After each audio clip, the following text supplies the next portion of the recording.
Tema 11. L'Europa del barroc.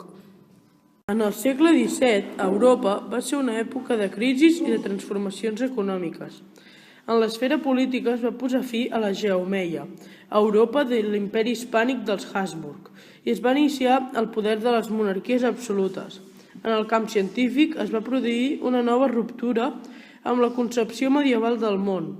En el camp artístic, el triomf d'una nova estètica, la del barroc, va superar el classicisme i el renaixentisme.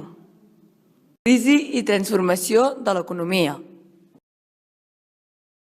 1.1. L'estancament demogràfic i agrícola. La població d'Europa va tenir un creixement molt baix durant la centúria a causa de l'alta mortalitat ocasionada per la Guerra de 30 anys.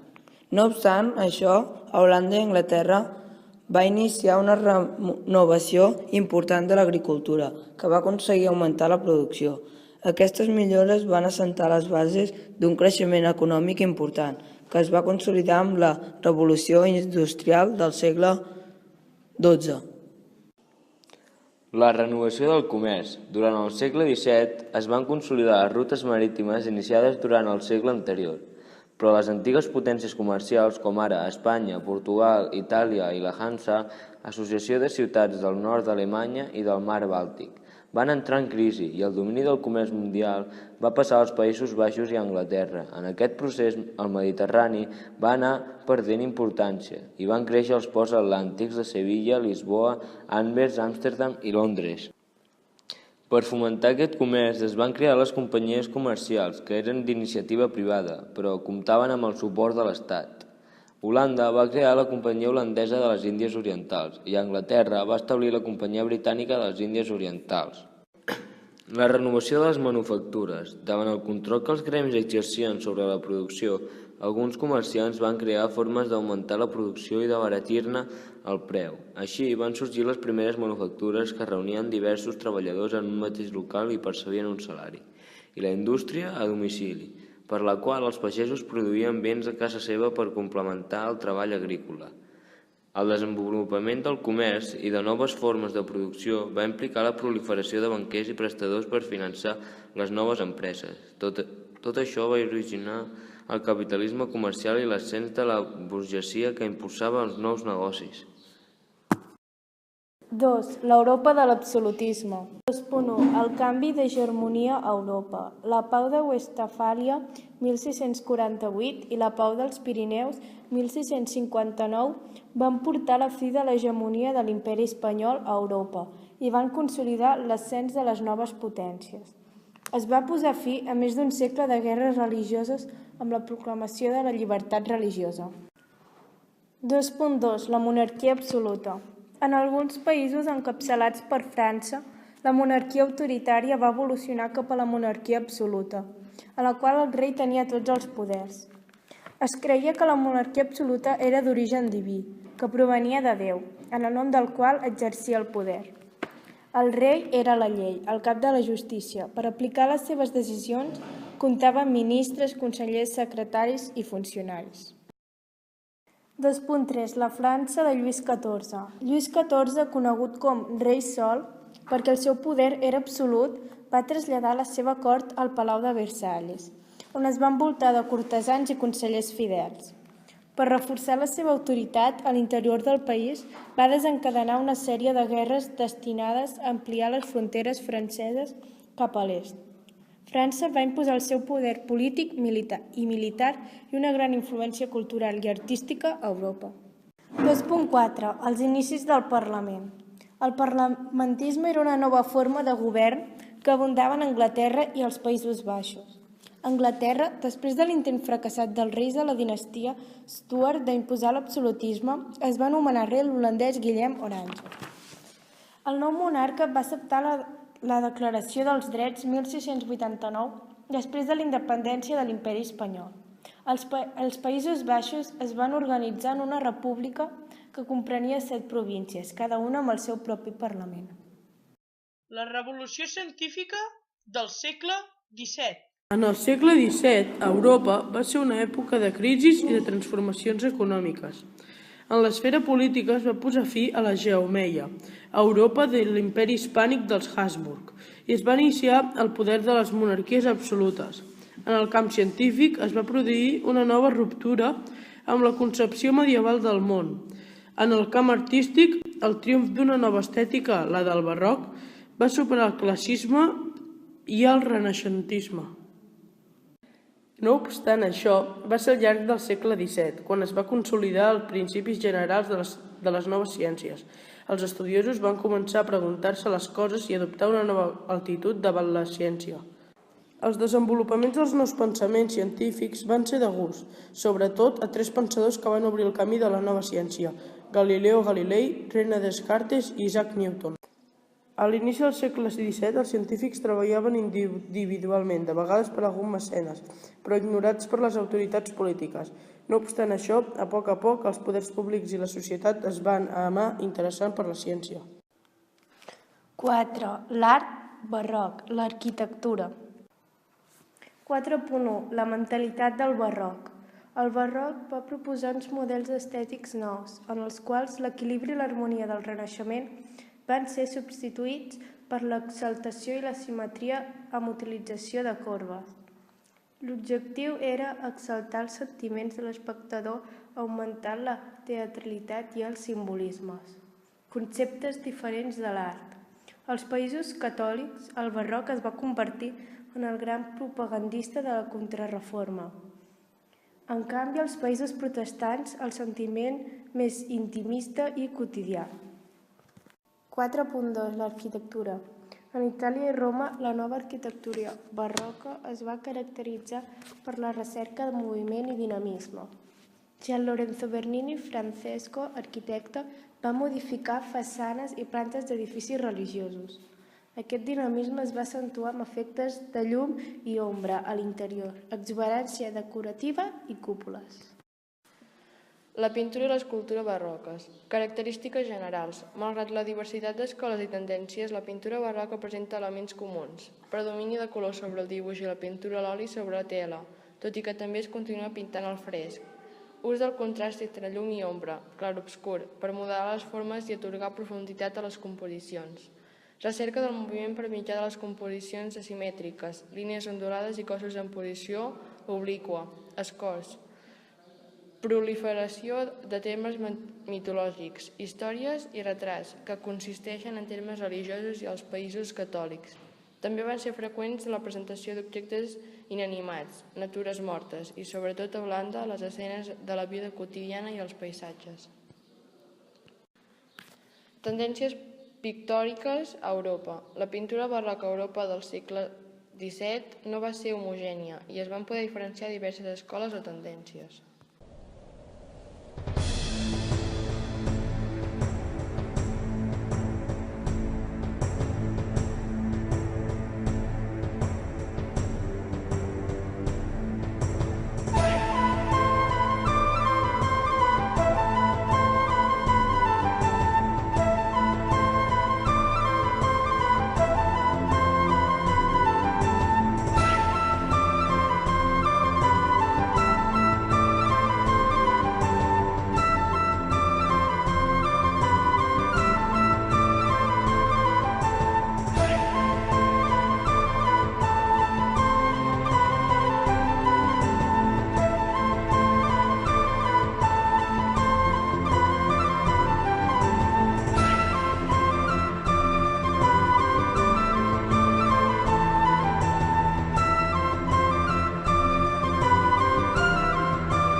En el siglo XVII se desarrolla en Sevilla la escuela pictórica más importante de España. El líder de esta escuela es Diego Velázquez. En los años que pasó en su ciudad natal, se convertirá en el mejor representante del naturalismo a pesar de su juventud. Sus trabajos se caracterizan por las tonalidades oscuras, empleando negros y pardos, y el realismo, con el que representa tanto a las figuras como a los objetos que le rodean. La temática no es muy variada, interesándose por asuntos religiosos, escenas de la vida cotidiana y retratos, siendo una de las etapas más productivas del genial maestro. La principal aportación de Zurbarán a la pintura española del barroco será el reflejo de la vida, las creencias y las aspiraciones de los ambientes monásticos, para los que el pintor realizó prácticamente toda su obra. Su estilo se mantuvo prácticamente invariable, desarrollando el naturalismo tenebrista para crear escenas cargadas de verosimilitud en la que los santos se presentan ante el espectador de la manera más realista. Por esta razón, Zurbarán es el pintor de los hábitos. Esta inmovilidad fue durante varias décadas el secreto de su éxito. Murillo es quien mejor representa el nuevo lenguaje de la fe, a cuyo servicio puso su particular sensibilidad inclinada a valores dulces y amables.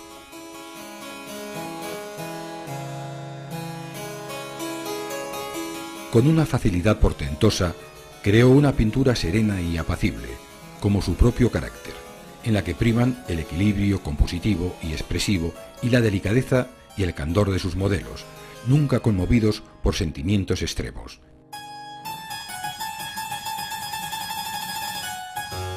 Colorista excelente y buen dibujante, Murillo concibe sus cuadros con un fino sentido de la belleza y con armoniosa mesura, lejos del dinamismo de Rubens o de la teatralidad italiana.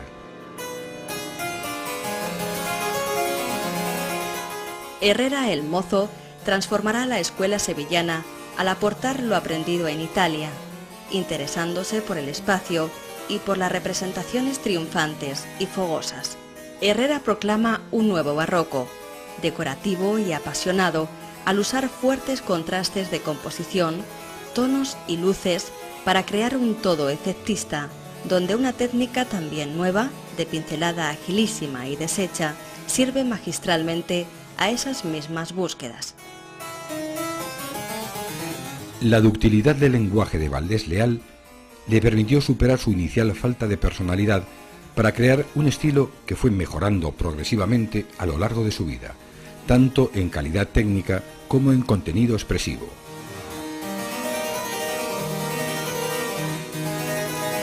Fue sin duda un artista de su tiempo, preocupándose por el movimiento, por la riqueza de color y por la variedad compositiva, utilizando una pincelada fluida con la que intensificaba la expresión de sus personajes y la vibración lumínica de sus obras. Sin embargo, estas cualidades quedaron en ocasiones mermadas por la negligencia y el descuido de su ejecución, en los que cayó por la necesidad de trabajar deprisa para cobrar pronto la no excesiva remuneración que recibía por sus obras.